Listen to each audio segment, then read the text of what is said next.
viljum við bara fá skriflegar spurningar. En Sigmundur, við búumst við að vera í svona klukkustund að þessu og það er rétt að segja ykkur frá því að þessi fundur verður tekinn upp og þá held ég sé búið með allt svona þetta formlega. Hvet ykkur til þess að setja á mute, annars hún Sigrún Einarsdóttir hjá Samfylkingu sem stýrir tækni atriðum fundarins, þannig að hún mun líka bara mute ykkur ef hún nær því. Ég sé til dæmis hér er Inga Þórisdóttir, hún er til dæmis ekki mutuð og má geta mjúta sig og þá bara gefum hún Sigmundi Erni orðið og bara verið hjartanlega velkomin og ég hlakka til að heyra frá þessum góðu konum okkar í kvöld. Gjör svo vel, Sigmundur. Fyrir Ellen, það verður gaman að þessu. Heils ykkur öllum hér frá Laufásvegi og ég er með 10 krónu mynt fyrir framan mig og að því að Heiða er fyrr í stafrófinu þá ætla ég að bjóða henni að velja á milli skjaldarmerkis og loðnu hvort hún byrji. Heiða mín.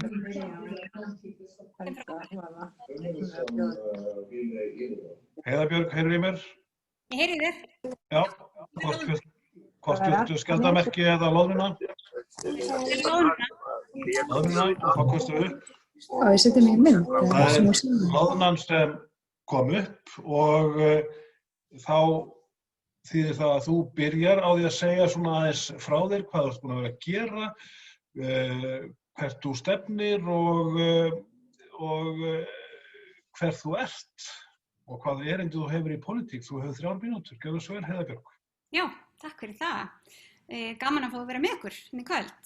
Ég held nú að flestir þekki mig úr því hlutverki að vera varaformaður Samfylkingarinnar. Ég hef verið það síðustu ár.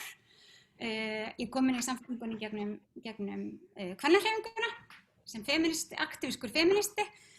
Svo var ég formaður framkvæmdastjórnar og svo leitaði flokkurinn til mig með að taka mér þetta hlutverk og síðan þá hefur í rauninni Samfylkingin og samfélagið haft hugminn allan. En ég er auðvitað líka borgarfulltrúi ykkar því við erum hérna í Samfylkingarfélaginu Reykjavík. Ég er formaður velferðarráðs, ég er formaður ofbeldisvarnanefndar, ég sit í borgarráði og er svo varaformaður Sambandslíka sveitarfélaga. En svona persónlega þá er ég fædd og alin upp á Akureyri, ein af 4 systkinum, átti strangheiðarlegt verkafólk af foreldrum sem að búa þar ennþá. Ég fór til fyrirheitna landsins háskóla, ég fór til Svíþjóðar, þangað sem allir jafnaðarmenn hljóta vilja fara. Lærði næringaráðgjöf og stjórnun þar en ég líka lært MBA í Háskólanum í Reykjavík og jákvæða sálfræði í HÍ. Endalaust verið virki alls konar félagsstörfum, verið formaður og varaformaður í hinum og þessum félögum, unnið sem blaðamaður og skrifað matreiðslubækur og áður en ég fór í pólitíkina þá var ég stjórnandi á stóri einingu á Landspítalanum og lærði þar heilmikið það hvernig maður getur svona gjörbylt þjónustu og vinnulagi. 4 barna móðir, gift besta vini mínum og er svona ástríðukokkur og hamhleypa í ýmsum verkefnum. Er að reyna að vera í haustfríi. Ásamt þess að ég er að reyna að sannfæra ykkur öllum að kjósa mig áfram sem varaformann því það er auðvitað það sem ég stefni á. Undirbúa landsfundinn með flokknum mínum og í Reykjavík er auðvitað bara stórt verkefni núna að reyna að ná saman fjárhagsáætlun. Við vorum að funda það í dag hvernig við ætlum að fjárfesta í framtíðinni. Ég hef verið að innleiða stefnu heimilislausa, hvernig við getum staðið með þeim sem eiga erfitt. Við erum að móta nýja velferðarstefnu Reykjavíkurborgar sem hefur reyndar aldrei verið gerð áður. Við erum að vinna nýja aðgerðaáætlun gegn ofbeldi, efla Bjarkarhlíð og fleira. Ég brenn fyrir því að samfélagið sé betra fyrir okkur öll og ég finn núna að það skiptir miklu máli að við séum á tánum með það, að við séum virkilega, jafnaðarmenn séu virkilega sterkir þar og komið fast inn. Takk fyrir þetta, Heiða Björg. Í lok mánaðar þar sem ég fer yfir þetta allt og ég bið ykkur bara velkomið þangað. Takk. Takk fyrir þetta voru hlý og góð orð. Helga Vala, aðeins að þér og þínu lífi og þinni stefnu. Já, mitt líf. Ég er vesturbæingur, hef ferðast út allt þó og búið víða. Ég er leikkona, fjölmiðlakona, lögmaður og núna þingmaður fyrir Samfylkinguna og er mjög stolt af því og mér finnst það mikil heiður. En mér finnst það í rauninni jafn mikilvægt að vera þingmaður fyrir Samfylkinguna eins og mér fannst að taka þátt í að bera út taka þátt í að hella upp á kaffi og baka vöfflur. Nú þarf Dóra að loka mikrofóninum sínum. En þannig að í mínum huga þá starf í stjórnmálum svona hópverkefni út í gegn, þar sem að hver hlekkur skiptir ótrúlega miklu máli. Og ég lít svo á að ég sé í þessu hlutverki í augnablikinu að vera á þingi, og á meðan ég í því að þá reyni ég að hlaupa eins hratt og ég get og gera eins mikið gagn fyrir Samfylkinguna og ég get. Og ég tel að ég geri það með því að vísa í mína víðtæku reynslu. Ég hef bæði verið opinber starfsmaður og í einkageiranum. Ég hef rekið fleiri en eitt fyrirtæki. Ég hef haft mannaforráð og tengi við það sem að margir að glíma við í dag, að eiga ekki fyrir laununum. Því að maður lenti því líka, sérstaklega þegar maður var svona að byrja með rekstur, að þurfa mánaðamót að hugsa hvernig maður færi eiginlega að því að borga út laun næstu mánaðamót og þess og þar. Þannig að ég hef reynt að því. Ég hef líka reynt að vera grútblankur námsmaður sem að ekki borga bæði leigu og borða næringaríkan mat í leiðinni, þannig að það tengir líka mjög saman. Þetta svona það sem að ég með í farteskinu, mjög víðtæk reynsla. Ég auðvitað leikkona, starfaði sem leikkona og leikstjóri, sat í Þjóðleikhúsráði, stjórn Listaháskólans og stjórn Félags íslenskra leikara. Ég hef verið umboðsmaður fyrir rokkhljómsveit og ferðast heiminn með þeim, meðfram lögmennsku. Ég var lögmaður á neyðarmóttöku fyrir þolendur kynferðis- og heimilisofbeldis og gekk þar vaktir á 6 vikna fresti á meðan ég var í lögmennskunni. Og var lögmaður sem aðstoðaði konur í kvennaathvarfinu líka og mætti fólki í gríðarlega erfiðri aðstöðu þar. Ég var líka lögmaður og talsmaður fyrir þá sem voru að sækja hér alþjóðlega vernd og lögmaður þeirra sem voru að vonast til að fá hér dvalarleyfi og búsetuleyfi. En svo í ýmsum sakamálum en líka í mjög flóknum fjölskyldumálum og barnaverndarmálum. Þannig að þetta svona það svið sem ég reyndi að velja mér fyrst og fremst. Þakka þér fyrir, Helga. Ég held við þekkið þið nú flest og þetta eru góð innlegg frá okkur báðum. Við langar næst að eiga við ykkur orð jafnaðarstefnuna. Jafnaðarstefnan auðvitað verður til á 19. öld og sumir spyrja sig hvort hún eigi erindi til dagsins í dag. Aðrir eru harðir á því að svo sé. Mér langar að þið talið kannski líka hvor við aðra eigið orðastað. Þetta er ekki endilega spurningar og svör. Við tökum eftir því að við höfum opnað fyrir báða hljóðnemana í þessum kappræðum vegna þess að við erum málefnaleg og erum ekki að karpa og kætast og yfir ófærum annarra.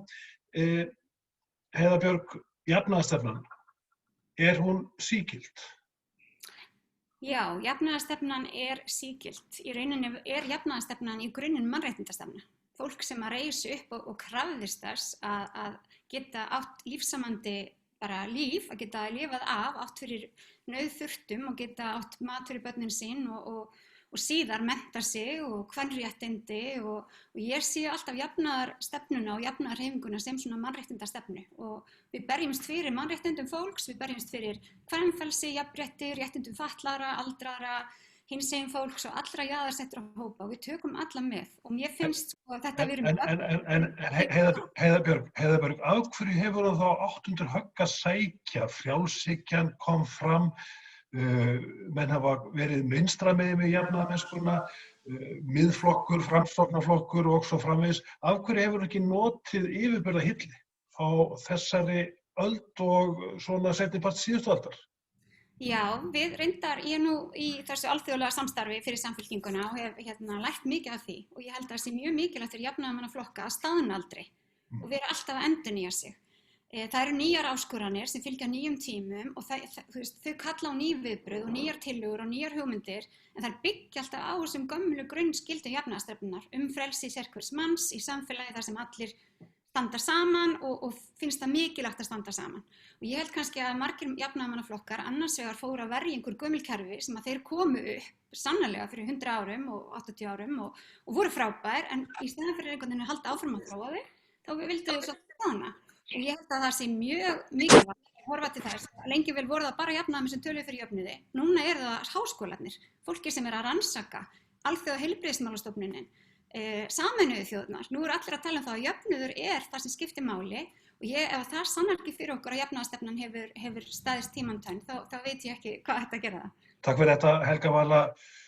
Ég spurði aftur sömu spurningu og ég spurði Heiðbjörg eru jafnaðarmannaflokkar ekki nógu hipp og cool í dag? Heiðbjörg segir að jafnaðarstefnan sé sígild, en nær þessi stefna ekki til fólks sem ferskvara?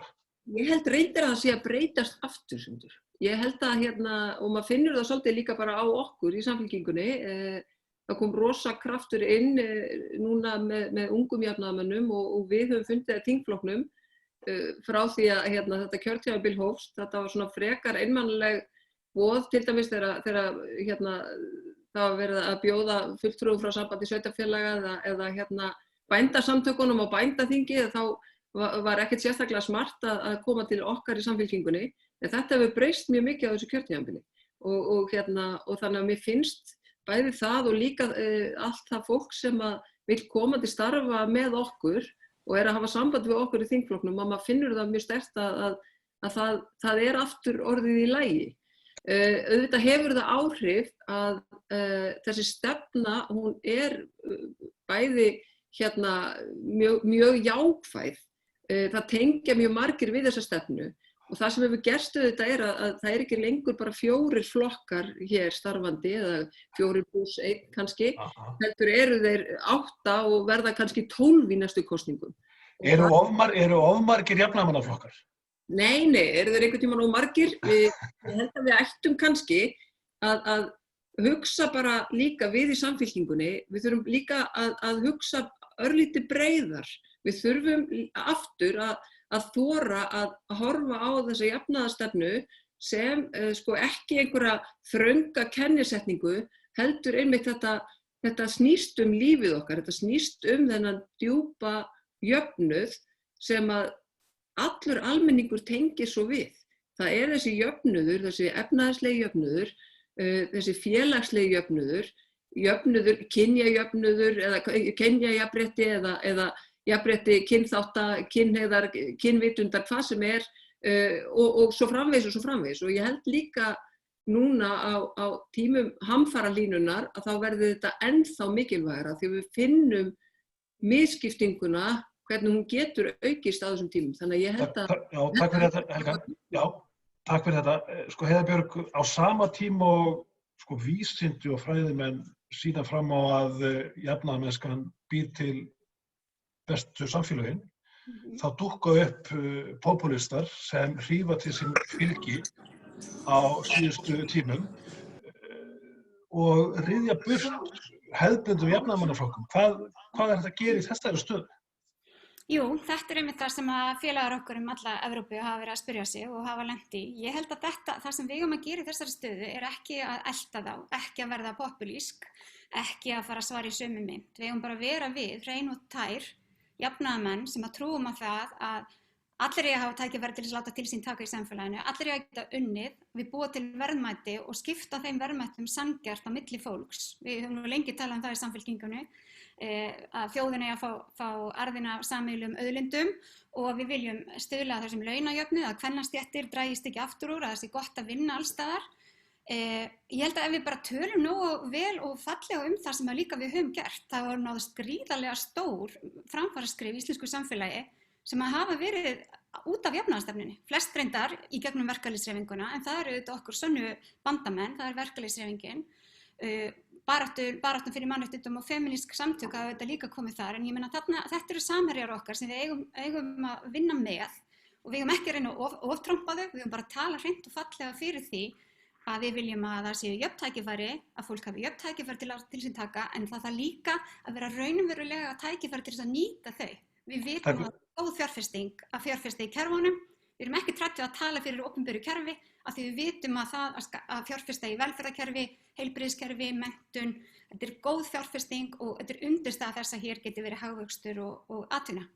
En þarna kannski komin vandinn, Helga Vala, jafnaðarmenn tala fyrir jöfnum tækifærum alls fólks, svo koma populistarnir og tala fyrir hönd ekki alls fólks og það virðist hrífa æ stærri hluta samfélagi, jafnvel bara hérna í Evrópu og nálægt okkur.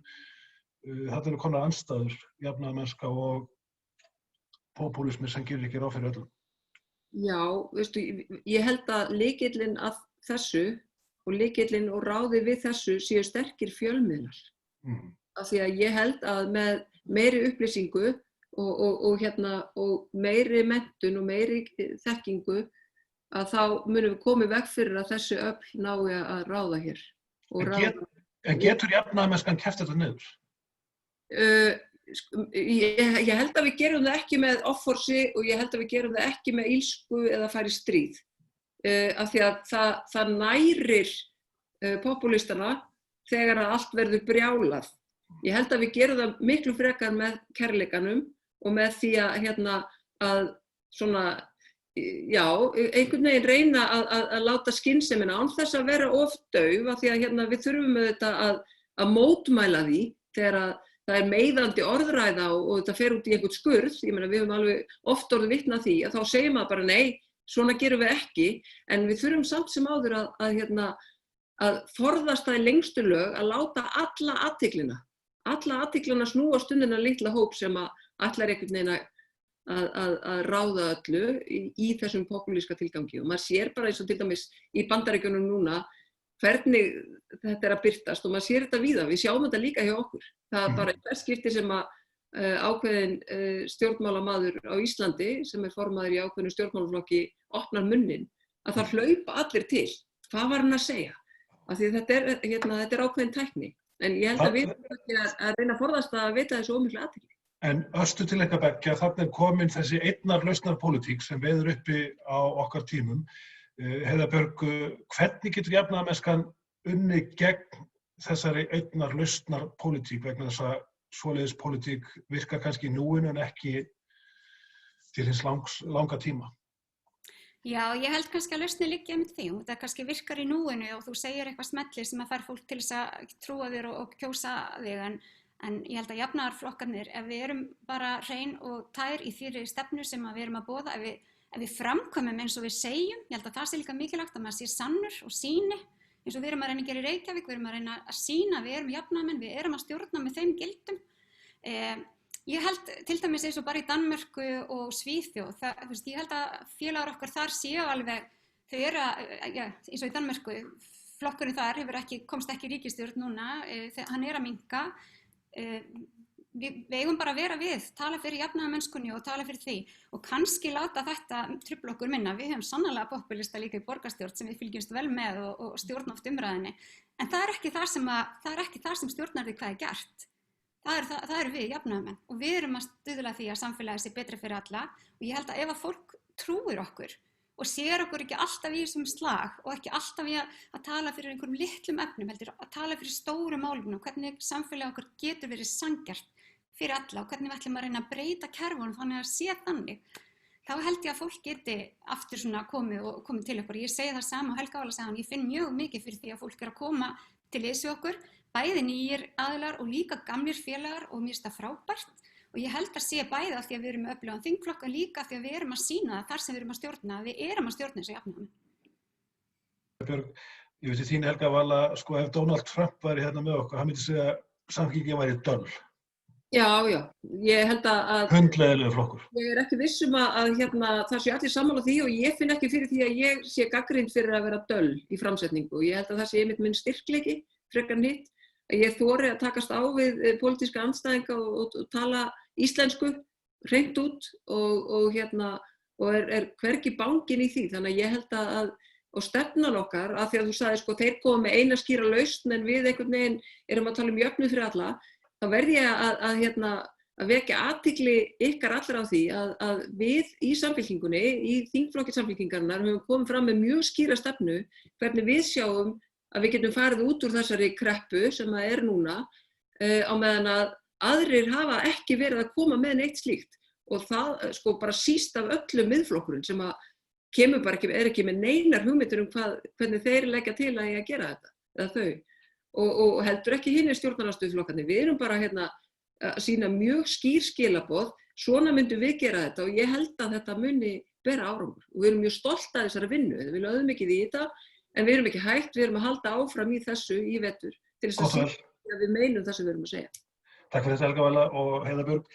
Næst að mikilvægustu áherslumálum Samfylkingarinnar til þess að ná svona sínum vopnum. Stöldrum fyrst við fylgiskannanir. Svona meðaltali hefur flokkurinn verið að ná skoðanakannana fylgi í kringum 14, 15, 16% kannski á undanförnum. Við þekkjum náttúrulega útreiðina 2016 þegar við fórum niður fyrir 6% og margir heldur að Samfylkingin væri á enda runnin.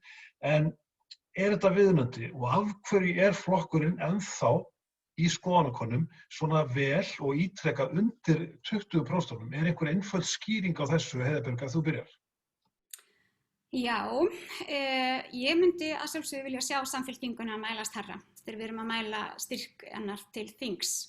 En ég vil minna samt á það að við erum með miklu sterkara og öflugra fylgi í flestum sveitarstjórnum heldur en til þings og það kannski eitthvað sem við getum líka horft á og lært af. Fólk, ég meina við vorum að fá mælingu daginn út á Seltjarnarnesi bara 29% og að meðaltali vorum við með 20% þar sem við bjuggum með það sem við buðum fram í síðustu sveitarstjórnarkosningum. En Heiða Björg, erum við þá borgaraflokkur? Já, fólk virðist treysta okkur vel fyrir þessari mikilvægu nærþjónustu, fyrir skólunum, fyrir velferðarþjónustunni, fyrir því að byggja upp innviði fyrir þetta daglega líf og ég held að við þurfum að verða kannski öflugri í því að tala fyrir því að það má líka treysta okkur fyrir ríkiskassanum, líka treysta okkur fyrir stóru kerfunum, almannatryggingunum og því að við séum að skapa réttlátt samfélag. En stuttasvari, af hverju Samfylkingin sterkari í mesta þéttbýlinu heldur en í dreifðari byggðunum? Einhver skýring í þínum huga á því? Já, við erum nú reyndar nokkuð sterk líka. Við erum í stjórn í Fjarðabyggð og Fjallabyggð og allt land, þannig við erum nokkuð sterkt út allt. Ég held bara, ef ég svara því áðan, við fórum mjög langt niður.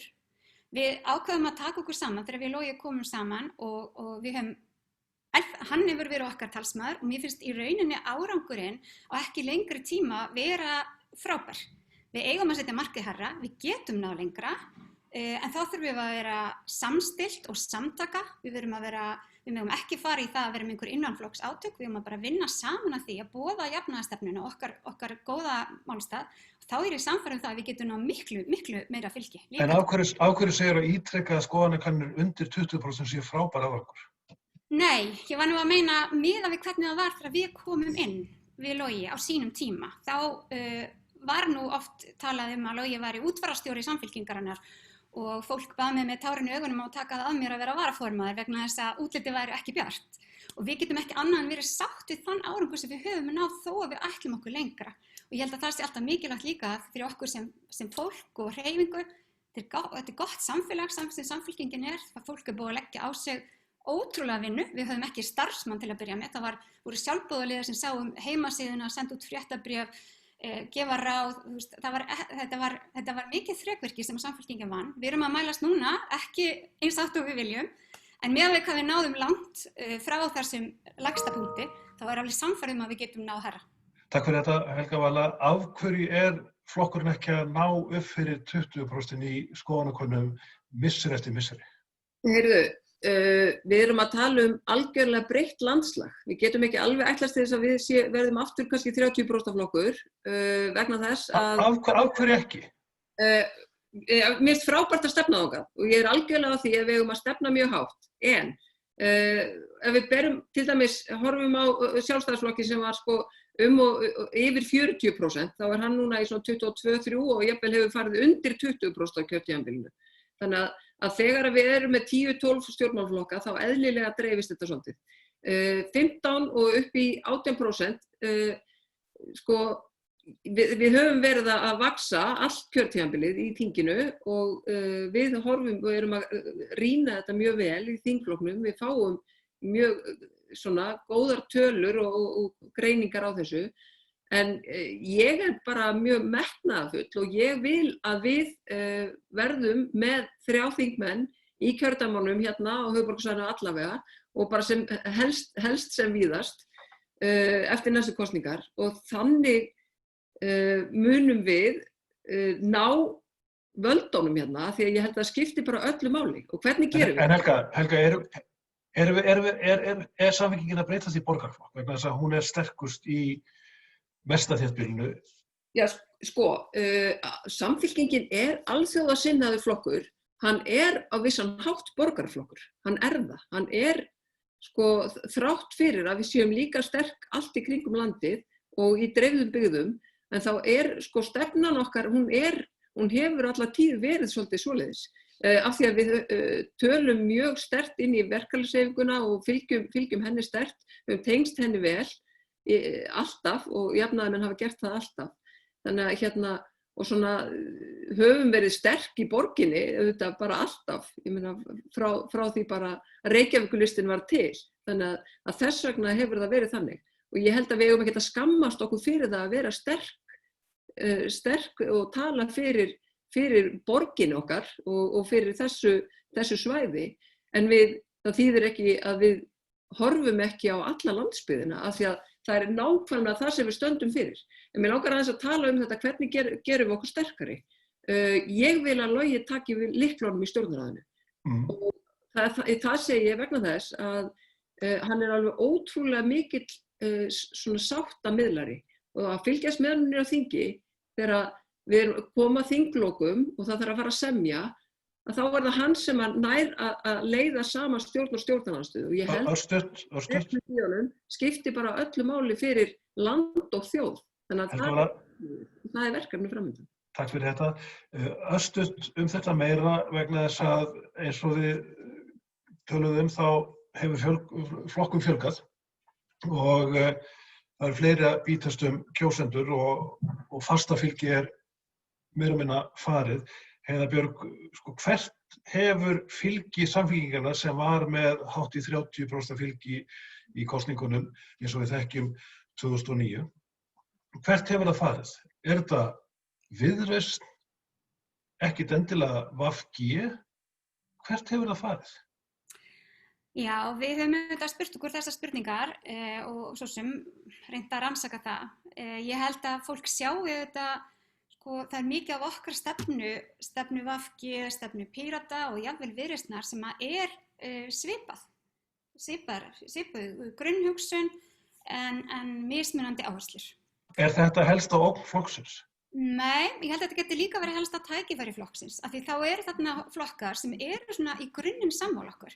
Og ég held að, sko, eftir næstu kosningar þá skiptir gríðarlega máli að horfa á það sem við erum sammála um. Og við erum sammála um alveg gríðarlega margt. Og við þurfum að ná saman. Ég held að, sko, þetta kerfi að með alla þessa fjöldaflokka, við munum kannski ekki ná fáum flokkum með stórt og mikið fylgi inn, en þá kannski verðum við að horfa eins og til Reykjavíkur, þar sem við erum 4 flokkar búin að stýra lengi. Það er að mörgu leyti styrkur, þó ég myndi auðvitað gjarnan vilja að Samfylkingin fengi hreinan meirihluta, en þá er það kannski óraunhæft og að mörgu leyti er það styrkur og ég held að, sko, auðvitað við erum alltaf að vinna á því að fá meira fylgi og við finnst við vera bestu talsmennir.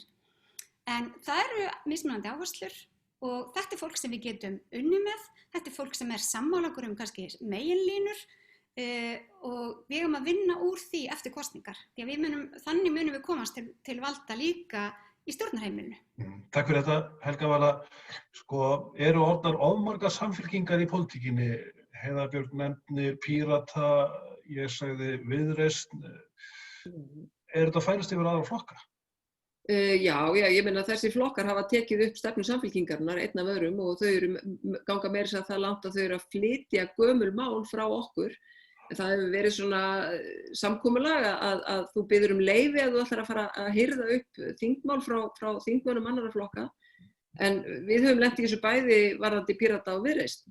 En ég held að við eigum ekki að óttast þetta af því að ég held að við eigum frekar bara að vera sterkar í okkar skoðunum. Og varðandi þetta að ná meira fylgi, þá held ég að við þurfum líka að passa okkur rosalega mikið að vera ekki kredduföst, að vera ekki að þrengja sjónarhornið of mikið, heldur einmitt tala á þeim stöðum og þá hluti sem að við erum sterk, að tala atvinnulífið, að tala kvenfrelsi, að tala jafnréttismál, að tala sterkt opinbert heilbrigðiskerfi og þessa hluti sem eru okkar grunngildi. Við þurfum að passa okkur að þrengja ekki sjónarhornið of mikið að fara bara að tala inn í lítinn hóp. Þannig að mér finnst það líka skipta máli að við svona birtumst sem traust og trúverðugt stjórnmálaafl sem allar að taka hérna við lyklunum. Ég ætla að halda áfram með þig, Helga Vala, vegna þess að ég ætla ekki alltaf að skipta þá. Sko á Samfylkingin að fara lengra til vinstri, lengra til hægri, eða halda sig sko víðfeðmar á miðjunni? Að mínu viti eigum við að halda okkur víðfeðmar á miðjunni. Við erum með mjög sterka vinstri skírskotun.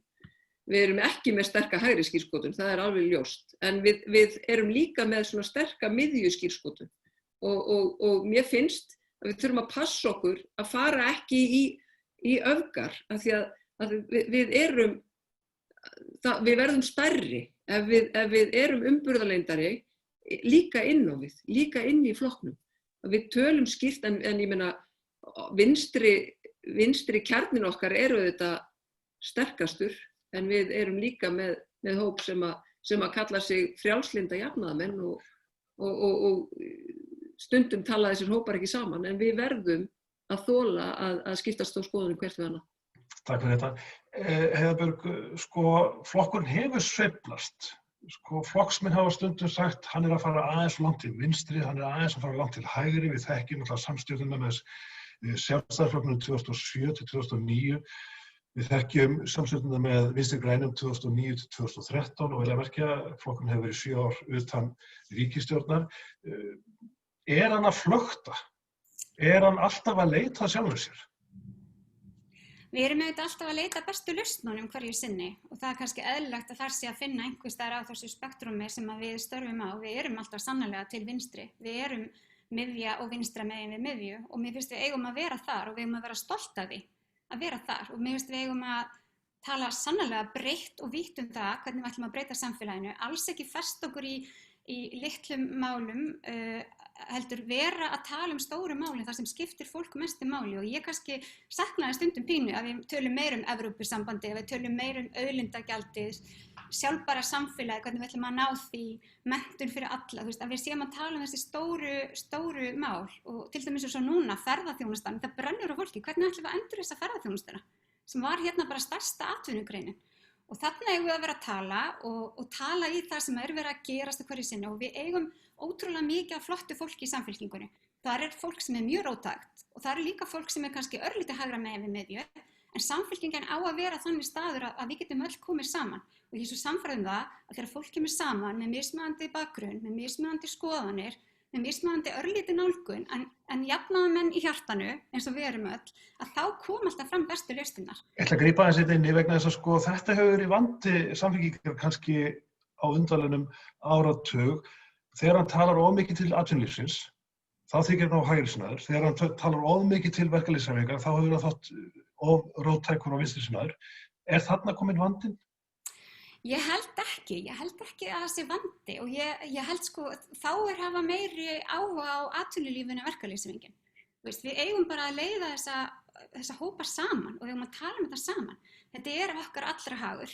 Það að Ísland verði sjálfbært, að við séum að vinna gegn hamfarahlýnun, að hérna næsta kynslóð taki nú ekki við kefluna af okkur og við séum bara búin að eyða upp öllum auðlindum og öllum peningunum hafi verið skengt til einhverja þorra útvalna. Í okkar stefnu og þetta það sem við eigum að tala og þetta það sem við erum öll sammála og ég held að sko auðvitað eru allir að vanda sig alltaf og við erum að gera það, við sem erum talsmenn Samfylkingarinnar en ég finnst við erum á góðri leið, við erum að leggja fram til dæmis í Reykjavík græna planið, fjárfestingu, hvernig við ætlum að byggja upp allt atvinnulífið hér, standa með atvinnulífinu hérna. Við erum á þingi með ábyrguleiðina, við erum á full í málefnastarfi innan Samfylkingarna, þar sem að saman kemur fólk úr öllum þessum hópum. Ég upplifi ekki lengur svona fylkingar innan Samfylkingarna, ég upplifi að við séum ein hreyfing, við fengum svona ákveðna áminningu og við erum ein hreyfing og við erum að ræða saman og við erum að ræða okkur niður á lausnir og þar eru allir, ungir jafnaðarmenn, 60, allir jafn mikilvægir. Takk fyrir þetta Heiða Björg. Östuð spurning til ykkar beggja vegna þess að það eru fjöldamargar spurningar sem eru að berast okkur, ánægilega. Helga Vala, sko, hvenær verður Samfylkingin of róttæk og hvenær verður hún of hægrisinnuð? Það fyrir eftir því hvernig þú spyrð. Ég meina, sko, flokkur, ég meina, það fer eftir því hver er að tala hverju sinni væntanlega. Sumum finnst ég ofsalega róttæk, sumum finnst ég frökk í tilsvörum og hvaðeina, öðrum finnst ég ótrúlega íhaldssöm og þreytandi. Þannig að það fer eftir því hvernig þú spyrð hverju sinni. En Samfylkingin, það sem við þurfum að passa okkur á, er bara að vera nógu skýr. Ert þú róttæk? Við höfum að vera sko ofsalega þvæld og loðin í tilsvörum og svara of hægt og of óljóst. Það er það sem við þurfum bara að koma veg fyrir. Við þurfum bara að taka út. Þetta er östuð, Heiða Björg, hvenær er flokkurinn of róttækur og hvenær of borgaralegur og hægrisinnaður? Það fer náttúrulega eftir hvað við værum þá að leggja áherslu á hverju sinni. Ég held að við höfum á tímabili orðið of hægrisinnuð. Við töluðum fyrir einkarekstri í grunnþjónustu og annað sem ég tel að sé ekki leiðin sem við eigum að fara. Og róttæk, við getum kannski stundum í einstaka málum orðið svona svolítið, okkur getur orðið heitt í hamsi og vilja breyta hratt og það má vel vera að það sé, en ég er nú almennt svona á róttækari hliðinni, ég vil breytingar. Ég held að sko róttækni er svolítið breytingar og ég vil að við sko stöndum fyrir það, ekki stöðuleikan og þessa stöðnun. Leiðu mér að grípa hennar bolt á lofti, af því þið eru tvær konur sem eru að keppa varaformennsku í Samfylkingunni. Hvenær eru þið orðnar of femínískar? Vegna þess að viðurkennum það bara að of róttækur feminismi, ég er að taka mér hérna mjög viðkvæm orð í munn, of róttækur feminismi, fer bara í taugarnar af fullt af fólki. Eru þið of róttækir feministar? Sko, ég er að örugglega mörgum talinu of róttækur feministi, en með róttækni breytir maður hlutunum og ég held að ég hafi sýnt það til dæmis þegar ég fekk að fara fyrir MeToo, það fannst mörgum þetta óþægilegt og óþægilegt og örugglega einhverju öfgar, en þetta breytir samt samfélaginu. Og ef maður þarf að vera kallaður róttækur og öfga eitthvað fyrir það að breyta samfélaginu, þá er það bara þessi virði. Þannig að stundum þarf maður að taka þennan slag, stundum finnst fólki maður vera svona komin aðeins og langt, en svo þegar upp er staðið, þá held ég að fólk svona almennt sjáu þetta. Ég held líka stundum þegar Logi okkar er að tala fyrir fólki, börnum sem á að flytja úr landi, fólki finnst þetta svona einhvern veginn aðeins og langt gengið og þurfum að fylgja reglunum og svona, en svo þegar upp er staðið, þá finnir fólk að þetta er rétt. Takk fyrir þetta, Helga Vala. Getur þú verið hugsanlega of róttækur feministi? Er hægt að vera of róttækur feministi? Nei, ég er ekkert viss um það. Jú. Fyrir einhverjum er hægt að vera of róttækur feministi. Fyrir einhverjum er hægt að vera of róttækur í hvaða átt sem er. Of róttækur vinstri eða of róttækur hægri eða í hvaða stefnu sem er. Ég lít ekki svo á að Samfylkingin sé of róttækur femínísku flokkur, bara langt í frá. Bara alls ekki. Og lít ekki svo á að ég sé það eða Heiða. Bara, mér líður ekki þannig. En ég er bara djúpur jafnréttissinni og djúpur feministi í eðli mínu og stolt af því.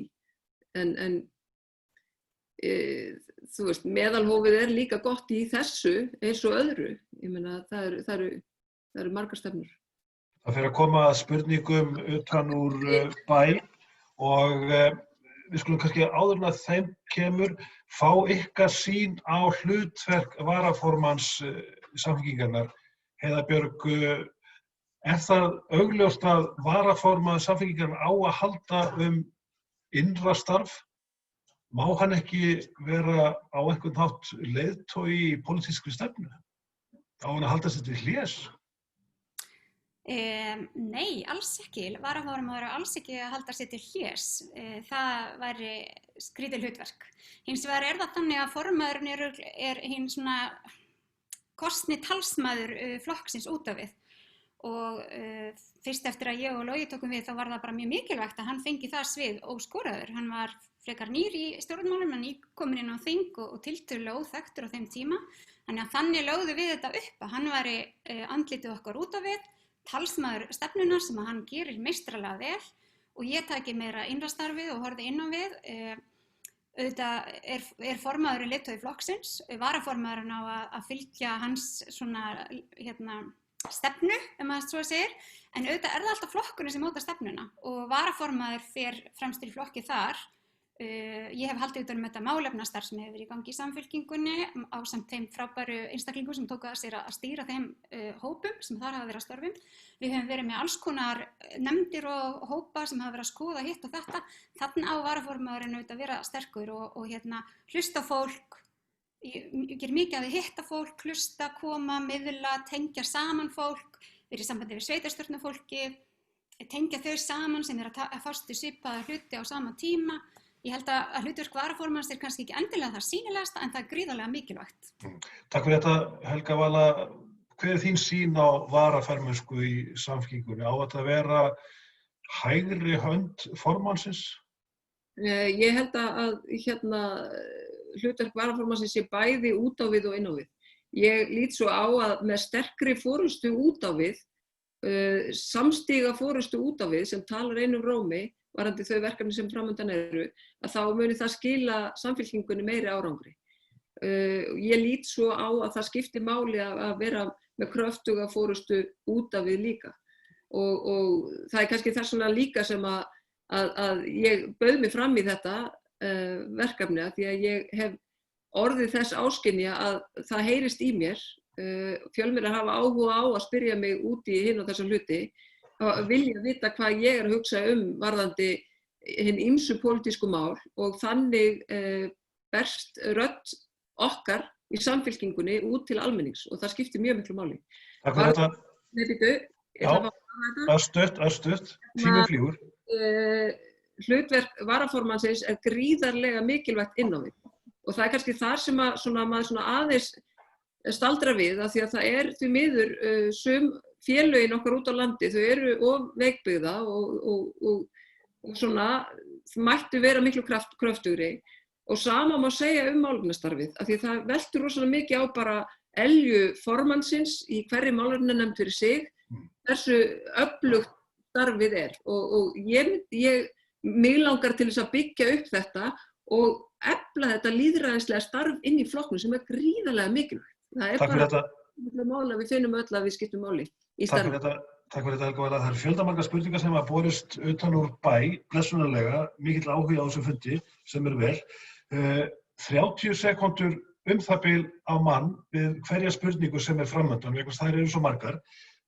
Fyrst, Heiða Björg, ætlar að stefna á þing?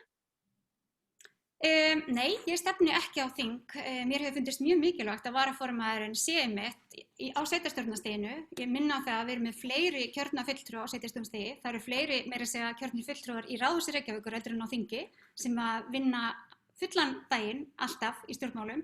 Mér finnst mikilvægt að við komum út sem breið heild, að við séum með breidd í forystunni, að það sé sveitarstjórnarmaður og það sé þingið sem að tala saman, að við komum hana saman. Og þess vegna hefur mér fundist það, allavega meðan ég er varaformaður, vera mikilvægt að vera í sveitarstjórn. Ekki á leiðin á þing. Helga Vala, af hverju að bjóða þig fram gegn sitjandi formanni? Sitjandi varaformanni fyrir ekki.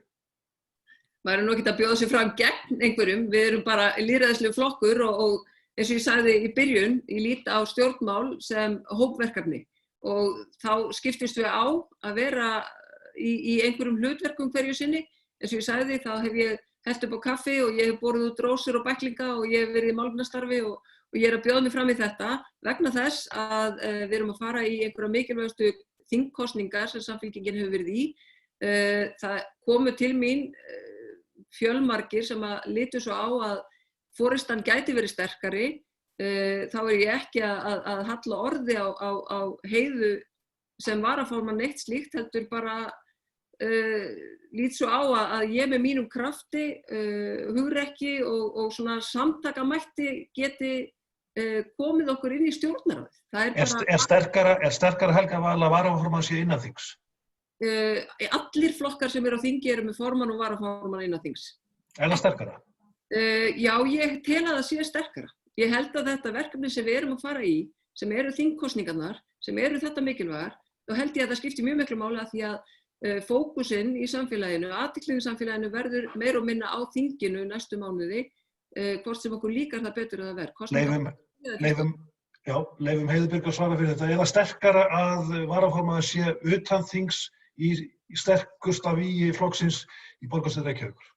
Nei, hvorki VG né Viðreisn eru með varaformann á þingi og ég held að þeir flokkar séu báðir mjög öflugir og sterkir.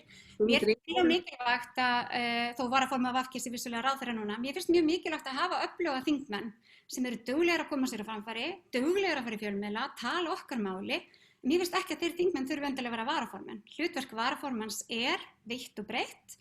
Mér finnst mikilvægt að við séum þar með breitt, að við séum ekki með tvær líkar týpur sem að vinna hlið við hlið á svipuðum málum. Mér finnst hafa tekist ágætlega til að hafa mjög og loga, ég finn fyrir miklum stuðningi. En Heiðbjörg, háið það er að vera ekki á þingi vegna komandi átaka allt næsta ár? Sko, komandi átök næsta ár verða ekki síst á sveitarstjórnarstiginu. Sko, við á sveitarstjórnarstiginu er nærþjónustan. Við erum að reka grunnþjónustu. Við erum að sinna fötluðu fólki, við erum að reka grunnskóla, leikskóla.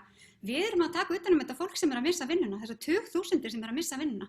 Við erum í samtali við ríkisstjórnina vissulega það hvernig hún ætlar að koma með okkur í það að við getum sinnt þessu fólki.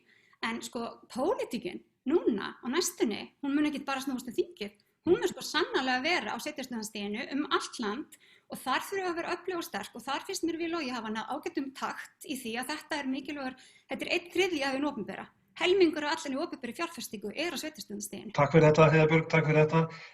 Helga Vala, það spyrja nokkrir ESB. Á Samfylkingin að veðja á ESB aðild í næstu kosningum?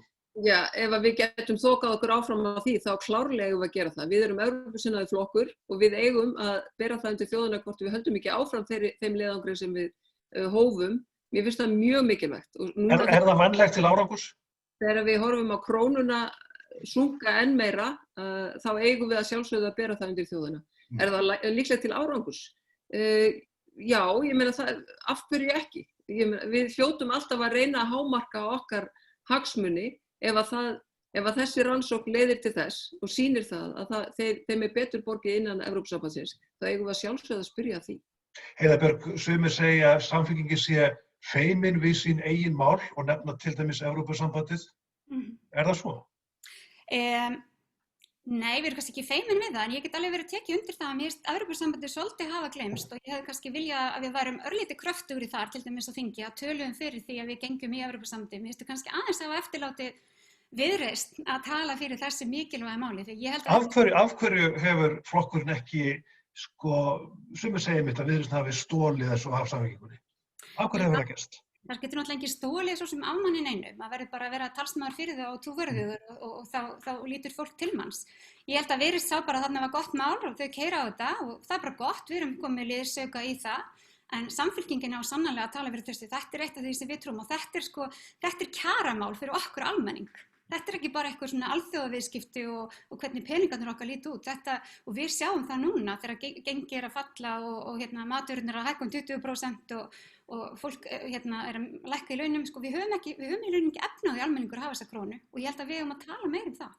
Takk fyrir það og þá að annarri spurningu sem kemur hér í kjölfar atviksins í Danmörku þegar að borgarstjóri Kaupmannahafnar sagði af sér af augljósum ástæðum, það er óþarfi að rekja hér. Hvað ætlið þið að gera ef sambærilegt atvik kemur upp meðal kjörinna fulltrúa Samfylkingarinnar? Og ég ætla að láta Heiðbjörg svara þessu fyrst. Já, þetta er góð og relevant spurning sem að sletti, sem ég reyni vilt ekki að gera. Ég fylgdist mjög með þessu máli í Danmörku. Ég er búin að fylgjast með honum bara mjög lengi. Þetta er flottur borgarstjóri, flottur stjórnmálamaður. Hann gerist eins og sekur bara ófyrirgefanlega hluti. Og fyrir það var hann bara að segja af sér og taka af því, taka sína skó og fara að finna sér eitthvað annað að gera. Varaformaður flokksins. Myndirðu krefjast þess af kjörnum fulltrúum Samfylkingar að þeir gerðu slíkt til sama strax? Það var eina kröfum þar sem við settum fram í MeToo, það var að það væru ferlar innan flokkana, það væri leið fyrir fólk sem upplifir að það sé á því brotið, að þú getur talað með einhvern í flokknum og að það væri einhver ferill sem fari í gang. Og við vorum fyrst í flokkurinn sem setti þau upp og ég er mjög stolt af því fyrir Samfylkinguna. Samfylkingin hefur hennar feril og hann hefur virkað, það hefur reynt á hann nokkrum sinnum. Þannig að þá kannski skiptir ekki alveg öllu máli hvað mér akkurat finnst, af því að það að mér finnst getur auðvitað sveiflast út frá því hvort ég þekki viðkomandi, að þekki þolandann, að þekki þennan eða hafi verið viðstödd. Það á ekki að vera þannig, þetta á bara að vera faglegt, við að treysta okkar ferlum og vera óhrædd við að standa með þolendum alltaf og treysta fólkinu okkar sem við fáum inn í svona verk.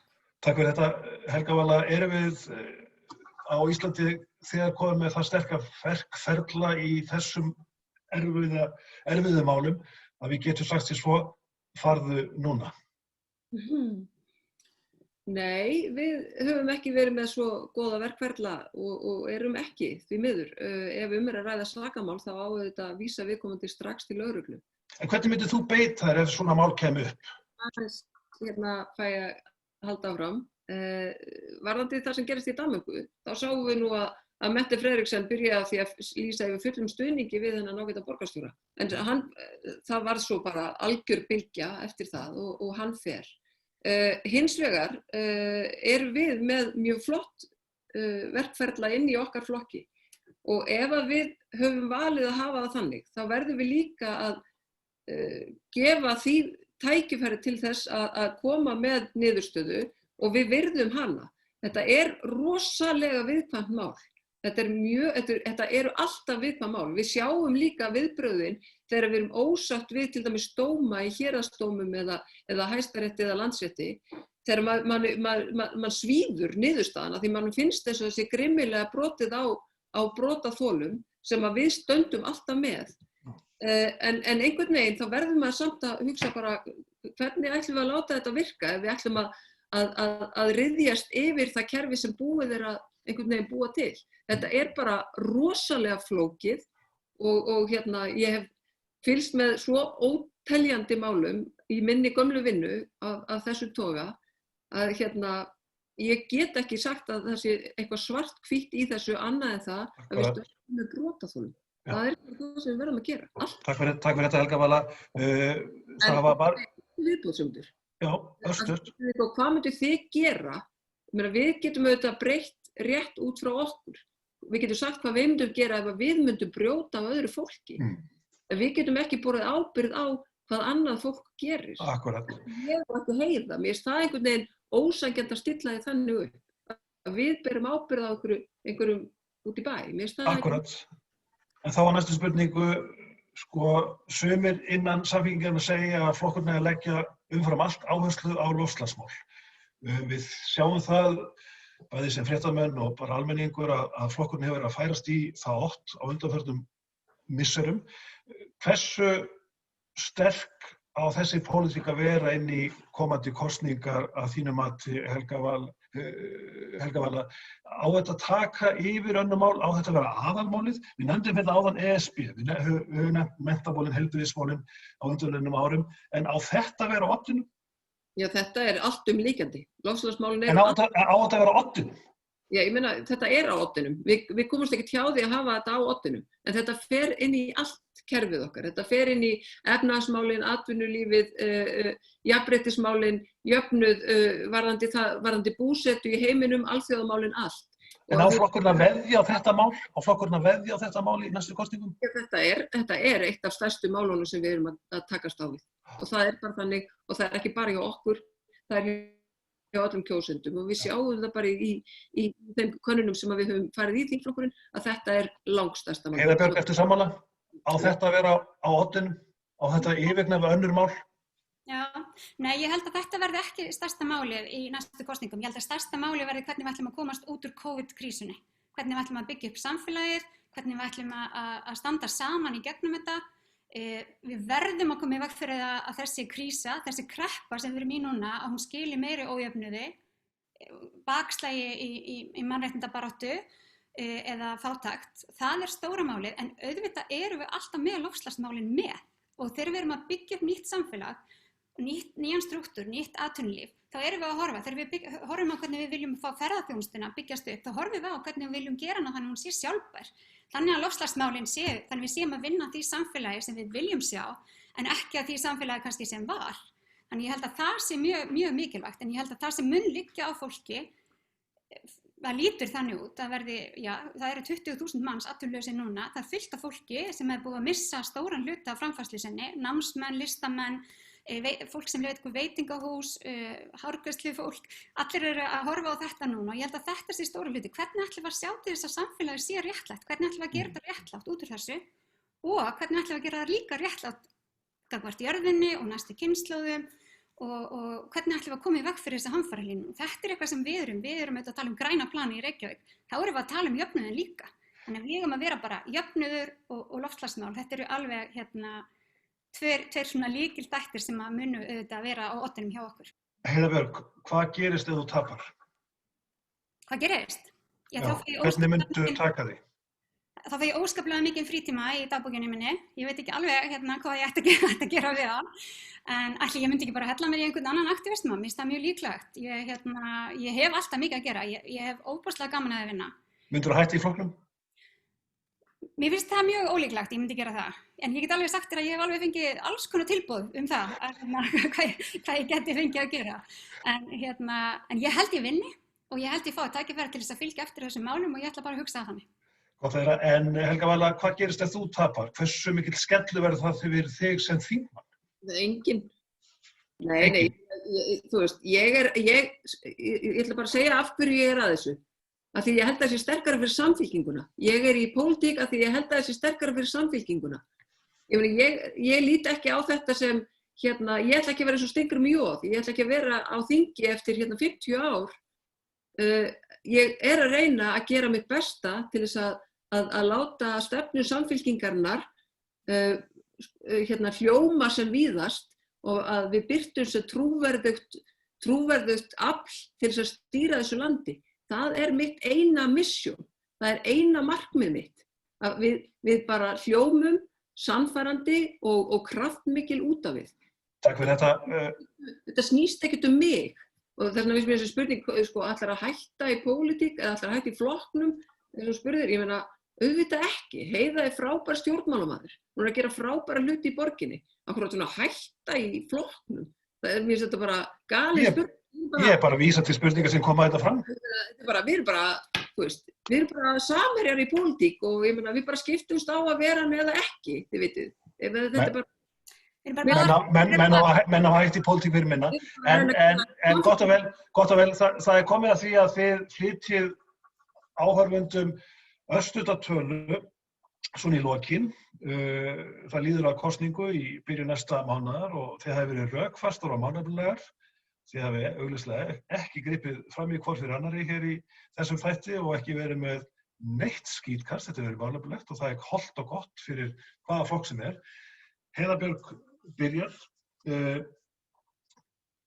Þín orð til kjósenda þegar nokkrir dagar eru að kjöri. Hvað hefur þú að færa fram í pólitíkinni? Ég gef þér 2 mínútur. 2 mínútur, takk þér fyrir. Ég auðvitað legg bara mín störf sem varaformaður í dóm kjósenda á landsfundi og hræðist það ekki. Það hefur verið góður bragur á starfi Samfylkingarinnar undanfarið. Mér finnst ég vera sterkur flokkur, mér finnst vera breidd í forystunni, mér finnst ég vera mjög hæf til að gegna þessu embætti og ég finn mikinn stuðning og mér er ekki vænt um það. Við höfum auðvitað endurreist flokkinn nánast frá grunni og við erum á réttri leið, við erum að undirbúa kosningar, við erum að undirbúa bæði þingkosningar og sveitarstjórnarkosningar, við erum að klára mjög magnað málefnastarf sem að flokksmenn hafa tekið þátt í. Ég hef mikla þekkingu á sveitarstjórnarstiginu, ég starfa sem borgarfulltrúi, ég varaformaður Sambands sveitarfélaga, stór hluti kjörinna fulltrúa starfar á þeim vettvangi og síðan stend ég auðvitað bara fyrir þau málefni sem hafa verið drifkraftur í öllu mínu stjórnmálastarfi, kvenfrelsi og velferð og að samfélagi sé sannarlega fyrir okkur öll. Ég held að allir sem hafa fylgst með mér geti staðfest það. Það saman hvort ég stjórnarformaður Strætó eða formaður kvennahreyfingar Samfylkingarinnar eða talskona MeToo eða formaður óbeldisvarnanefndar eða formaður velferðarráðs. Ég tek að mér verk og ég framkvæmi. Ég er góð talsmaður. Ég hef fengið fullt af fólki til þessi flokkin. Ég ætla að halda því áfram og mér langar það. Ég held að mínar áherslur þurfa að hafa sterka rödd innan Samfylkingarinnar og út af við frá Samfylkingunni og ég bara vona að þið treystum til þess. Takk fyrir þetta, Heiða Björg Hilmirsdóttir. Helga Vala Helgadóttir, þín orð til kjósenda fáeinum dögum fyrir kjör?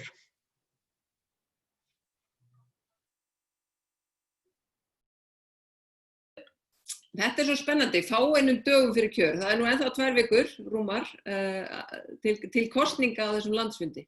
Ég hef sagt það hér í kvöld og ætla að segja það aftur að ástæðan fyrir því að ég fór í framboð var ákall frá flokksfólki sem var orðið ansi hávært og hefur verið ágerast síðasta árið varðandi það að gefa kost á mér í þetta embætti. Mörgum finnst forystan þurfa að vera bæði breiðari og svona meira sýnileg og þetta verkefni sem framundan eins og ég hef ítrekað sagt að við náum mjög góðum árangri í þingkosningunum. Við gerum það með því að efla starfið í kringum all land, í öllum félögum, með því að láta heyrast vel í okkur, með því að byggja upp góða stemningu inn í flokknum, að byggja upp kraftmikla stemningu og gleði og samstöðu inn í flokknum og svona upp sjálfstraustið okkar, bæði kjörinna fulltrúa en líka allra þeirra sem að vinna í grasrótinni. Allra þeirra sem að koma að þessu málefnastarfi þetta næringin hjá okkur öllum, næringin í málefnastarfinu og það það sem að mig langar að gera og ég veit að ég get það því ég hef gert það áður. Ég hef áður komið að því að rífa upp stemningu og byggja hann upp og svona halda góðri heild og ég held að ég muni gera það áfram. Stóra verkefni eins og ég segi eru þingkosningarnar. Þar verður fókusinn á næstu mánuðum og ég svona bara vil kannski enda því að segja ég þakka fyrir alla hvatninguna og ég hlakka til að halda áfram að vinna fyrir samfylkinguna á þinginu og bera út þessa stefnu og hlakka til ef ég verð varaformaður þá það auðvitað bara frábært, þá mun ég hlakka til að vinna með ykkur í því eins og ég að vinna með ykkur núna.